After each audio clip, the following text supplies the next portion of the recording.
Eder. Mac. Pallister. Sabato 16 dicembre. Oggi è Santa Albina.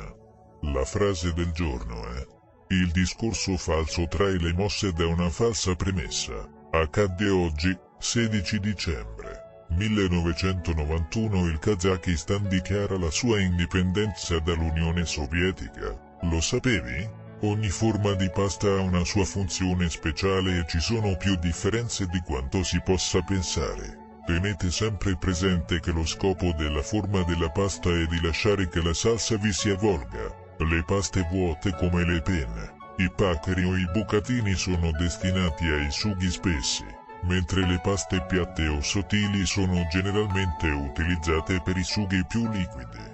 Per i sughi lisci, è meglio scegliere una varietà di pasta liscia o leggermente rigata, e per i sughi più spessi, la pasta con costole grandi o forme fortemente curve sono l'opzione più gustosa.